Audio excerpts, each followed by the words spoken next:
Hello everyone, ये है operational research का पहला एपिसोड। आज के इस एपिसोड में हम सिंप्लेक्स मेथड की बात करेंगे। तो सिंप्लेक्स मेथड करने से पहले हमें पता होना चाहिए कुछ एक चीज़ों का, जैसे इसमें पता होना चाहिए स्लैक वेरिएबल और सरप्लस वेरिएबल का। अब एक एग्जांपल देखिए, 3 से बड़ा होता है 8, हमें पता है। अब अगर मैं कहूँ आपको कि इन दोनों को बराबर करना है तो आप क्या करेंगे? या तो लेफ़्ट साइड में कुछ ऐड करेंगे या फिर राइट साइड में कुछ सब्ट्रैक्ट करेंगे। तो आपने बेसिकली किया क्या है, छोटे में कुछ जोड़ा है या फिर बड़े में से कुछ घटाया है, तभी वो दूसरे के इक्वल आ सकते हैं ना। बस यही करना है हमें भी। अब हम दोनों साइड का नहीं, सिर्फ एक साइड का देखेंगे। लेफ़्ट साइड में देख लेते हैं क्या करना है। एक ही साइड कंसिडर करेंगे अपने सभी क्वेश्चंस में। देखिए, अगर आ जाए कि x1 छोटा है x2 से, तो हम क्या करेंगे? छोटा है तो कुछ ऐड करना पड़ेगा, तो x1 के अंदर कुछ x3 ऐड कर देंगे, इक्वल हो जाएगा x2 के। तो इससे ये इनइक्वालिटी इक्वालिटी में चेंज हो जाएगी। और अगर इसी तरह हमें दे दिया x1 ग्रेटर देन x2, तो x1 बड़ा है, लेफ्ट साइड में कुछ चेंज करना है अपने को, बड़े में से कुछ घटाना पड़ेगा, तो x1 माइनस x3 हो जाएगा इक्वल टू x2। अब एक प्रॉब्लम देखते हैं। इन्होंने कहा है कि maximise z is equal to 3x1 plus 2x2। और नीचे ये 3 इनइक्वालिटी दे रखी है और ये जो 3 इनइक्वालिटी है, इनको हम कहेंगे कंस्ट्रेंट्स, यानी अपने ऊपर एक रिस्ट्रिक्शन लगा रखी है कि x1 और x2 का सम 4 से छोटा होना चाहिए, x1 और x2 का डिफरेंस 2 से छोटा होना चाहिए, तब z की मैक्सिमम वैल्यू क्या आ सकती है। ठीक है, बता देंगे। कैसे बताएंगे? सबसे पहले तो ये जो इनइक्वालिटी दे रखी है, इनको इक्वालिटी में चेंज करेंगे। कैसे करेंगे वो अभी सीखा है हमने। लेफ्ट साइड में कुछ चेंज करना है, करते हैं। x1 plus x2 equal to 4 कब होगा? जब लेफ्ट साइड में कुछ एक्स्ट्रा ऐड किया जाए, क्योंकि ये छोटा है। छोटे में कुछ जोड़ेंगे, बड़े में से कुछ घटाएंगे। छोटा है तो कुछ जोड़ेंगे, तो मैंने यहाँ पे जोड़ दिया x3। तो ये क्या बन गया? x1 plus x2 plus x3 is equal to 4। इसी तरह नीचे वाले में ये भी छोटा है 2 से, तो इसमें भी कुछ जोड़ेंगे, तो यहाँ पे हमने x4 जोड़ दिया, तो बन गया x1 minus x2 plus x4 is equal to 2। और ये जो चीज़ हम जोड़ रहे हैं ये पॉजिटिव होनी चाहिए। अगर नेगेटिव वाली जोड़ेंगे पंगा पड़ना ही है, इतना तो पता ही होगा आपको। नहीं। इसलिए x1 x2 x3 x4 चारों क्या हो गए? 0 से बड़े। अब ये z1 लाइन है, इसको मैं दोबारा अगर लिखूँ, x3 x4 भी अगर मेरे को लिखने हैं तो मैं क्या करूँगा? 0x3 प्लस 0x4 लिख दूंगा। ये देखिए ऐसे लिख दिया, 3x1 plus 2x2 plus 0x3 plus 0x4। तो इसमें और इसमें कोई फ़र्क नहीं है। अब इसको राइट हैंड साइड को अगर मैं 0 बनाऊँ तो इधर ये सारे के सारे लेफ्ट हैंड साइड में आके नेगेटिव हो जाएंगे। z minus 3x1 minus 2x2 minus 0x3 minus 0x4 equal to 0। अब अपने काम की इक्वेशन कौन कौन सी है? एक तो ये है, एक ये है, और एक ये है। इन तीनों को मैं अलग से लिख लेता हूँ।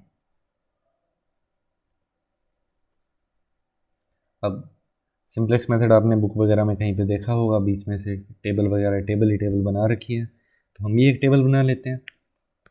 ये लीजिए, टेबल आ गई अपने पास। इस टेबल में करना क्या है? सबसे पहले टेबल को समझिए क्या क्या है।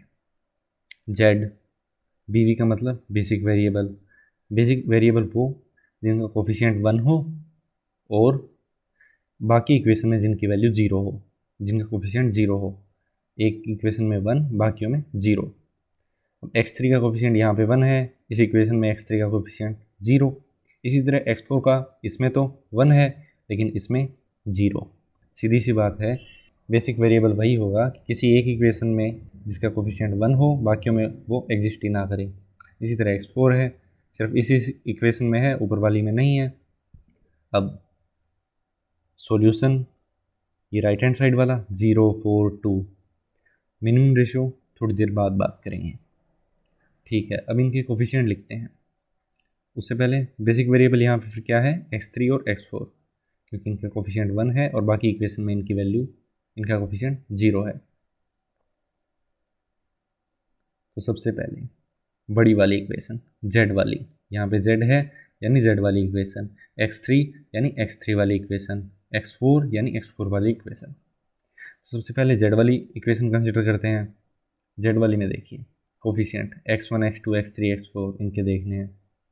x1 का -3, x2 का -2, x3 का -0 या +0, कुछ भी कह लो, 0 रेफरेंस पॉइंट होता है, इससे फ़र्क नहीं पड़ता, यही तो बताता है कौन पॉजिटिव है कौन नेगेटिव। यहाँ पे भी 0, तो कोफिशिएंट क्या क्या आ गई, -3 -2 0 0, सॉल्यूशन भी 0, देख लीजिए। अब इसी तरह x3 वाली लाइन उठाएंगे, वो है ये, इसमें कोफिशिएंट क्या क्या है, 1 1 1 0, फिर 4 मैंने लिख दिए, 1 1 1 0 4, 0 किसका है, x4 का।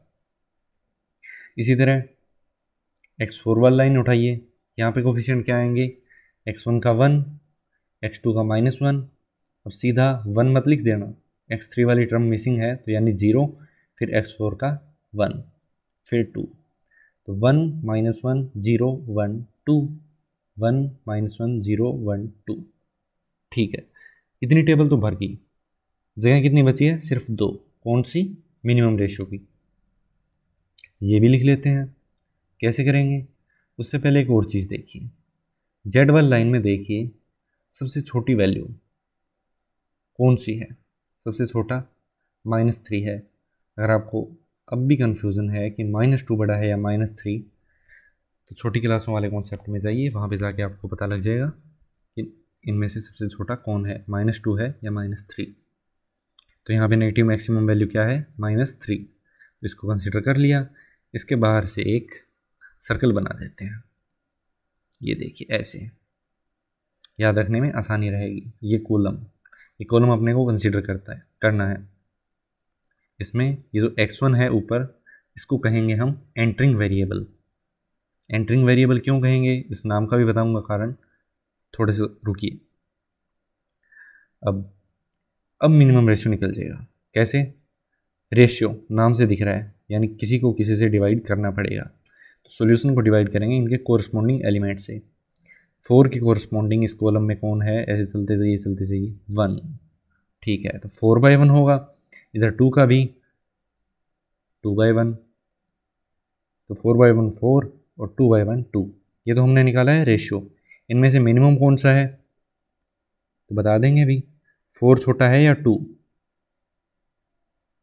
2 छोटा है,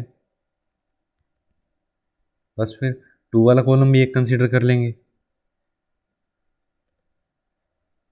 ये देखिए, अब इस कॉलम में और इस कॉलम में कॉमन क्या आ रहा है, 1, जो कॉमन आ रहा है उसको हम कहेंगे पिवट एलिमेंट,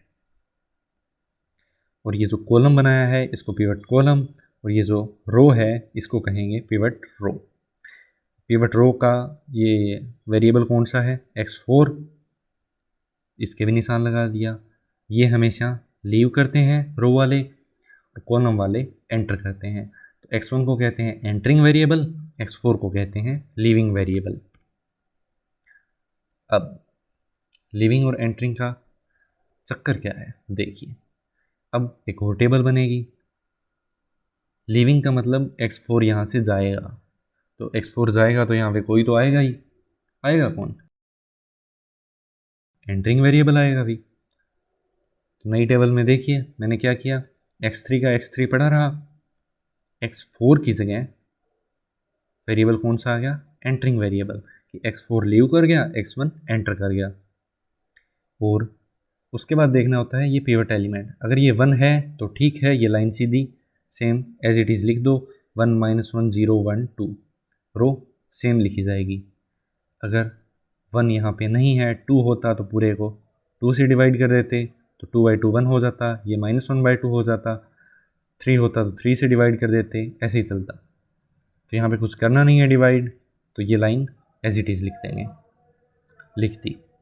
अब बात आती है बाकी, इनको कैसे भरें। तो देखिए एक फॉर्मूला होता है कि new value is equal to old value minus pivot row into pivot column by pivot element.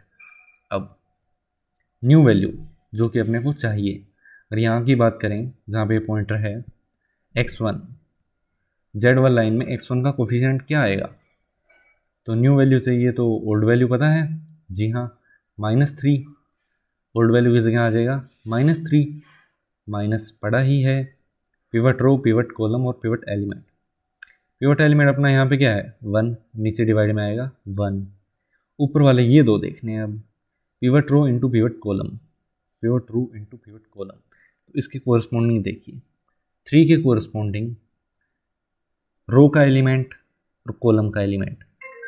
Pivot row के कोरस्पॉन्डिंग एलिमेंट कौन सा है, इससे चलेंगे ऐसे रो की तरफ, -3 से चले रो की तरफ 1, पिवट रो का एलिमेंट हो गया 1, पिवट कॉलम का एलिमेंट -3 से ऐसे कॉलम की तरफ चलेंगे, चलना है ही नहीं, ये तो खुद ही कॉलम में है, तो -3 आ गया। तो ये मैंने अच्छे से लिख दिया है यहाँ पे, ओल्ड वैल्यू -3, माइनस में पिवट कॉलम का एलिमेंट -3, कॉलम का एलिमेंट इसके कोरस्पॉन्डिंग, इसी तरह रो का एलिमेंट 1 हो गया डिवाइड बाय 1। इसको अगर सोल्व करेंगे तो आएगा -3 + 3 = 0। इसी तरह अगर आपको कह दे कि -2 का देखना है, -2 का कोरस्पॉन्डिंग एलिमेंट रो का कौन सा होगा, नीचे चलते जाइए रो की तरफ तो हो जाएगा -1 और कॉलम की तरफ हो जाएगा -3। इसी तरह 0 का कोरस्पॉन्डिंग रो का एलिमेंट 0, कॉलम का -3, इस तरह इस 0 का भी -3 और 1 इनकी प्रोडक्ट होगी, इस 0 में -3 की और इसके अगर नीचे वाली साइड चलें 2, -3 की और 2 की प्रोडक्ट होगी, तो ये वाली वैल्यू ऐसे निकलती है। तो इसका यूज़ कर करके हम वैल्यूज़ निकाल लेंगे। वो वैल्यूज़ मैंने यहाँ पे रख दी है, आप चाहें तो चेक कर सकते हैं, कोई दिक्कत आए तो बता सकते हैं। अब ये टेबल बन गई, पुराने वाली टेबल की जैसी होगी ये, तो मिनिमम रेशियो चाहिए, उसके लिए अपन क्या करते हैं, ऊपर वालों में नेगेटिव मैक्सिमम वैल्यू देखते हैं। यहाँ पे क्या है -5 सबसे छोटा है, तो ये वाला कॉलम हम कंसिडर कर लेंगे, -5, 2 और -1। अब मिनिमम रेशियो निकल जाएगा, 2 बाय में 2 और 2 बाय में -1। तो एक बात आपको बता दूं मैं, ध्यान रखने वाली बात है कि सिर्फ हम पॉजिटिव वाले ही कंसिडर करेंगे, ना 0 कंसिडर करेंगे ना ही माइनस वाले। तो 2/2 1 और नीचे वाला हम कंसिडर करेंगे ही नहीं, क्योंकि यहाँ पे माइनस आ गया। ठीक है, अब इनमें सबसे छोटा नीचे वाला तो कंसिडर कर ही नहीं रहे, तो सिर्फ 1 वाला ही देखेंगे। तो रो अपनी कौन सी आई, ये। अब एंटरिंग एलिमेंट कौन सा है, लिविंग एलिमेंट कौन सा है। x2 तो है एंटरिंग वेरिएबल और x3 है लिविंग वेरिएबल। तो x3 की जगह x2 आ जाएगा अगली टेबल में, x1 वैसे का वैसा ही रहेगा। x2 entering variable, x3 leaving variable. नई टेबल बनी है जो x3 की जगह x2 आ गया, x1 वैसे का वैसे। इसके बाद हम क्या करते थे, इस रो में देखते थे पिवट एलिमेंट कौन सा है। अब जो दोनों में कॉमन है रो में और कॉलम में, वो है 2। अगर पिवट एलिमेंट 1 होता फिर तो ये लाइन एज इट इज़ लिख देते यहाँ पे x2 की जगह ये, लेकिन यहाँ पे 1 नहीं 2 है, तो पूरे को 2 से डिवाइड कर दो, 2/2 फिर 1 बन जाएगा। तो इसको डिवाइड करके मैंने लिख दिया 0/2 0 ही होगा, 2/2 1, 1/2 और -1/2, 2 को 2 से करेंगे तो 1। अब बाकी वैल्यू वो कैसे निकालेंगे, अपने को फॉर्मूला पता है, new value equal to old value minus pivot row into pivot column by pivot element. यहाँ पे पिवट एलिमेंट कौन सा है, 2 है। बस इसी तरह यूज़ कर करके इनकी वैल्यू भी आ गई। इसके बाद क्या निकालेंगे हम, मिनिमम रेशियो।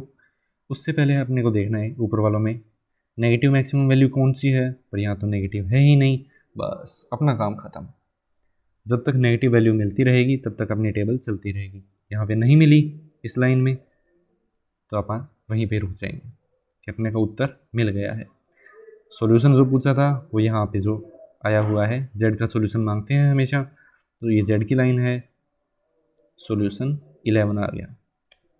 अगर आपको ऐसे विश्वास ना हो तो आप क्या करेंगे, पुट करके देख लीजिए वैल्यू x2 और x1 की। x1 की वैल्यू पुट करेंगे, x1 की वैल्यू क्या है ये देखिए 3, और x2 की वैल्यू क्या है 1। 3 इंटू 3 क्या हो जाएगा 9, प्लस 2 इंटू 1 2, 9 प्लस 2 11 आना, यही उत्तर है। अब एक और चीज़ ध्यान रखने वाली, इस टेबल में देखिए ऊपर वाली में x3 x1, यहाँ पे x3 और x1 की वैल्यू होने का मतलब ये है कि x1 की वैल्यू तो 2 है, x3 की वैल्यू 2 है, तो इस टाइम x3 और x1 की वैल्यू तो पता है अपने को, x2 की वैल्यू क्या होगी, x2 की वैल्यू होगी यहाँ पे 0। यहाँ जो बेसिक वेरिएबल पड़े हैं इनके अलावा कुछ भी हो अपने पास बचा हुआ, x2 x4 जो भी है उनकी वैल्यू इस टाइम पे 0 है, ये बात हमेशा याद रखनी है। इसी तरह इसमें देखिए x1 x2 पड़े हैं, बाकियों की वैल्यू क्या है 0, x3 और x4 इस टाइम पे 0 है, हमेशा के लिए नहीं, सिर्फ इस टाइम पे जिस टाइम अपनी ये टेबल चल रही है। चलो ठीक है, इतना तो हो गया अपना। अब ये था मैक्सिमाइज़ का क्वेश्चन, मिनिमाइज़ के लिए अलग से सवाल होगा जी नहीं, थोड़ा सा ही फ़र्क पड़ना है। इसी में ही देख लीजिए कि सेम इक्वेशन हो, सिर्फ मैक्सिमाइज़ की जगह मिनिमाइज़ लिखा हो, तो हम क्या करेंगे, बाकी इक्वेशन सारी वो कंस्टेंट वगैरह सेम, मिनिमाइज़ है तो इसको मैं मैक्सिमाइज़ में कन्वर्ट कर लेता हूँ, क्योंकि मेरे को मिनिमाइज़ के क्वेश्चन नहीं आते, आते हैं मेरे को कौन से, सिर्फ और सिर्फ मैक्सिमाइज़ वाले। तो करना, परेशान हो गए हम लोग 2.5 साल से, ये भी परेशान हो गए, हम भी परेशान हो गए, करो फिर। तो मैंने क्या किया, पूरे को नेगेटिव साइन से मल्टीप्लाई कर दिया, तो ये क्या बन जाएगा मैक्सिमाइज़ वाला, मैक्सिमाइज़ z का माइनस z, 3x1 का माइनस 3x1 और 2x2 का माइनस 2x2, मिनिमाइज से हम मैक्सिमाइज़ पे आ गए। माइनस z को मैंने एक और नाम दे दिया z डैश। अब ये इक्वेशन बन गई अपनी, मिनिमाइज वाली को हमने कन्वर्ट कर दिया मैक्सिमाइज में, z की जगह z डैश और इनकी ये वैल्यू चेंज हो गई है। अब क्वेश्चन को वैसे ही सोल्व करेंगे जैसे पहले किया था, मैक्सिमाइज के लिए किया था, यहाँ पे भी मैक्सिमाइज है, इसको सोल्व कर लेंगे, बस लास्ट में जो आंसर आएगा z डैश की वैल्यू आएगी वो, और z की चाहिए अपने को, z डैश किसके इक्वल है माइनस z के, z डैश की अगर वैल्यू आई 11 तो हम क्या कह देंगे z की वैल्यू आ जाएगी -11, z डैश की अगर आई -5, z की क्या आ जाएगी +5, बस इतना सा डिफरेंस है। आई होप आपको ये वीडियो पसंद आई होगी। नहीं अगर पसंद नहीं आई तो डिसलाइक कर दीजिएगा, नीचे कमेंट में ज़रूर बताइएगा कि कमी कहाँ रह गई, अगली वीडियो में उसे दूर करने की पूरी कोशिश करेंगे। Thank you so much.